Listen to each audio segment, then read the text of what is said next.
Joining me now, live Miami, Rick Gorka, Republican National Committee Director of Regional Communications. Rick, great to have you on the John Fredericks Radio Network. Thanks for being with us. Yeah, thanks for having me, John. How you doing? Good, Rick. So I'm there last night, right? And it's kind of funny because the liberal wing, and it's not even liberal, Rick. I mean, liberal in my day was, I'm a little bit older.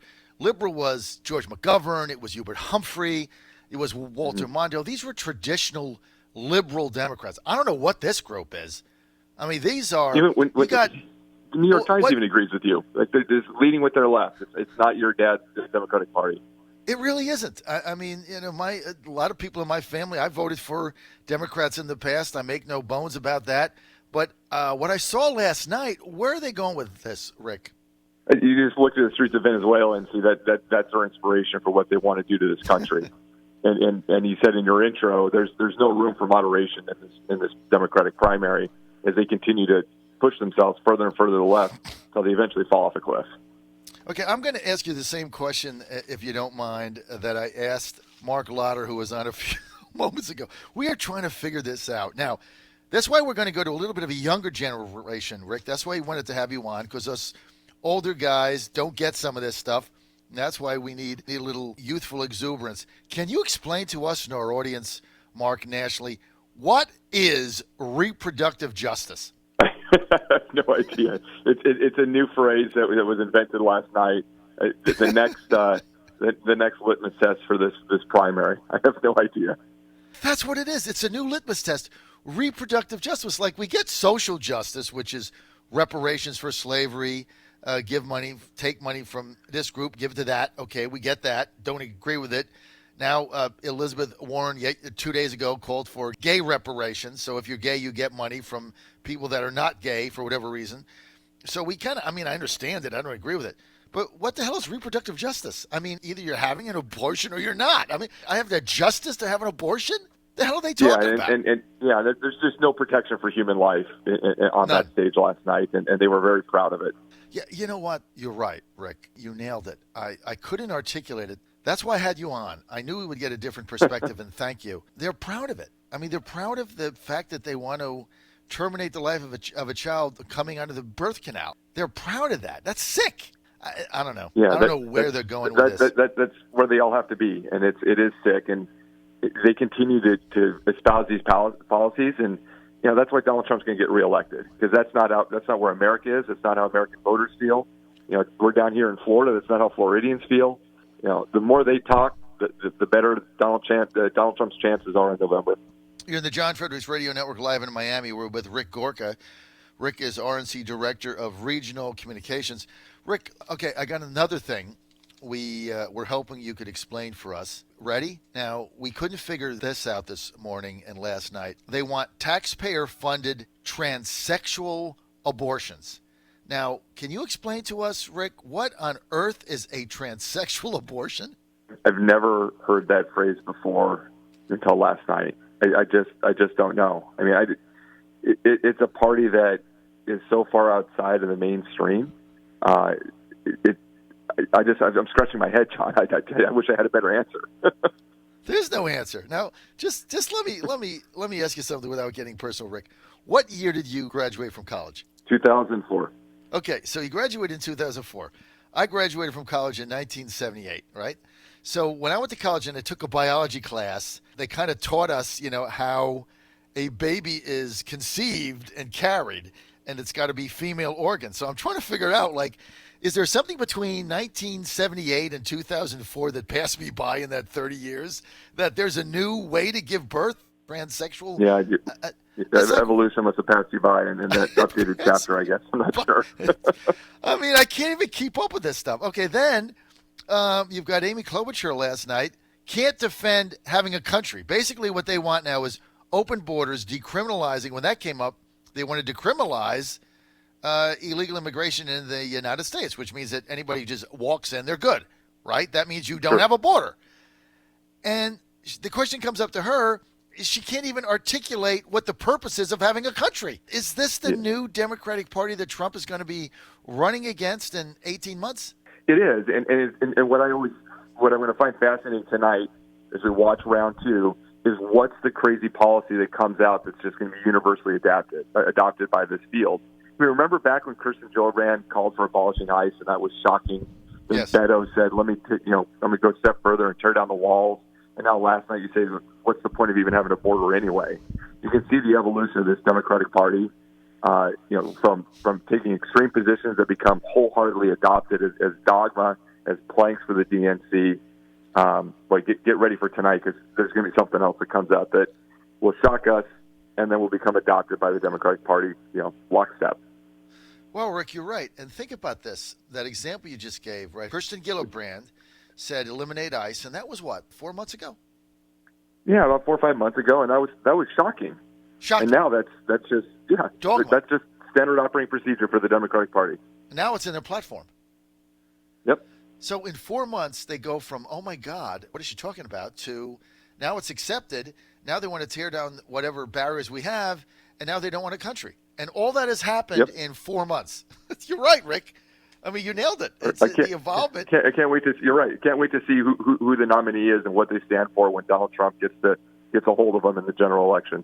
Now, what is going to happen tonight, Rick? You were there. What is going to happen tonight with Joe Biden? Of course, they didn't lay a hand on him last night, and he wasn't on the stage, so I kind of get that. You don't want to attack somebody who's defenseless. So I don't think if I was there and I was advising any of these people, not that I would do it either. One of my takeaways last night was the complete death and collapse of the moderate wing of the Democratic Party. I mean, they completely collapsed last night. You had poor John Delaney out there saying, I ran a businesses. The guy got booed. I mean, it's like the guy's like, I created jobs and I signed the front of paychecks, not the back. And they booed him off the stage like he was a Neanderthal, right? So poor John Delaney. Yeah. So he's like going nowhere because like he actually understands how to run a business. He's out. So what happens tonight? I mean, Biden is supposed to be the moderate, and it's going to be interesting to see. Is he going to twist himself into a pretzel or what? What do you think, Rick? I think there's a couple things. One, I need more Red Bull because last night was boring and hard to get through, right? But then secondly, I think Joe Biden is his own worst enemy. He's got 45 years of government service that he has to defend in today's modern Democratic Party or socialist Democratic Party. And to see him, have his words twisted around. I mean, he can't explain himself, for what he's done, right? Like he spent 45 years in government. He rails against government. He says we need to be doing better. Well, Joe, you were part of the problem. If there are so many problems in government, maybe you should have fixed it as vice president for 36 years in the Senate. And they're just going to have a field day with him because he can't help himself either. That's it. He can't help himself. People forget he ran 3 absolutely disastrous presidential campaigns. One was more of a debacle than the next. So he had the trifecta of master of disasters.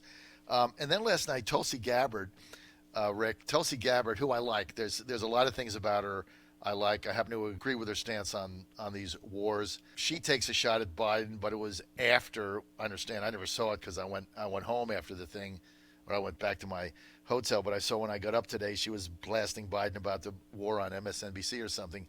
I was surprised that she absolutely had zero impact on that debate last night. I thought she might have had an opportunity last evening. But like you say, she's attacking Biden as soon as the debate was over on the fact that he backed all these wars.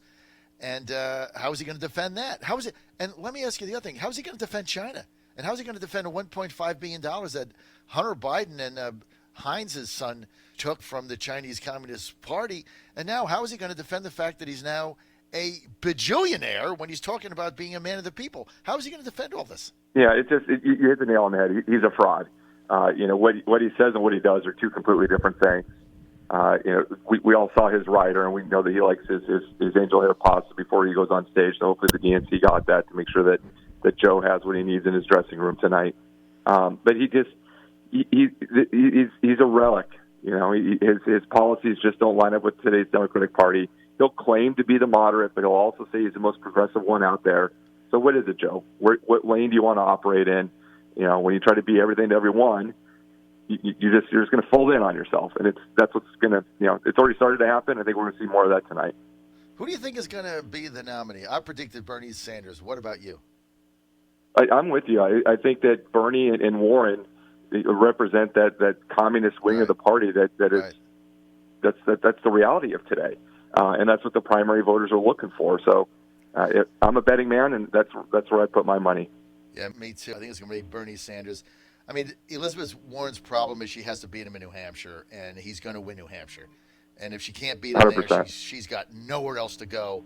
Absent of that, I mean, I would think she might have a shot, but I think that's the biggest issue that she has. Tell us about the RNC's involvement with Trump Reelect 2020.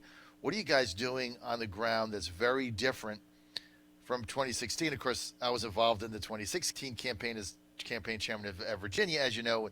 Basically, our campaign was managing rallies. Now it's much different this time. It's a much more bigger, better, massive operation. What's the biggest difference with the RNC's involvement 2020 than it was in 2016?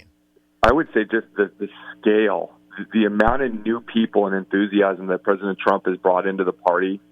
We've been able to harness that over the last 3 years.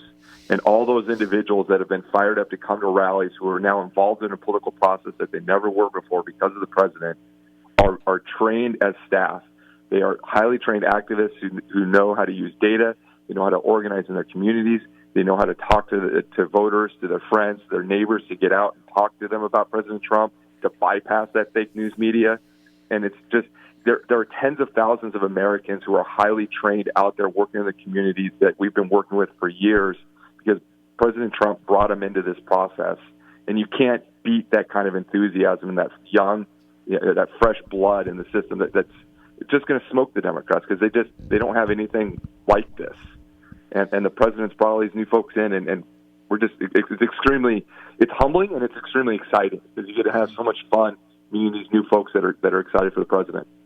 Rick, just I've only got a minute left, but tell us about all these people that you're training. Like the Democrats put a press release out, and they said, "Oh, we're training 1,000 volunteers or something," and then Ronna put a statement out and saying, "Yeah, we did that Monday." How many new people are you guys training? Well, we did our week of action around, our week of training around the president's rally in Orlando, and we trained over 30,000 individuals in a week. And that's all enthusiasm for the president. Right. They can't match us. They can't out-organize us. They can't outwork us. And they can't out-message us because we're right and we're delivering for this country. Having been involved from day one of the first Trump campaign, this is very different, no question about it. And you guys are doing a hell of a job. Rick, thanks for being with us. Rick Gorka, live in Miami, Republican National Committee Director of Regional Communications. Rick, thanks for being with us. Thanks, John.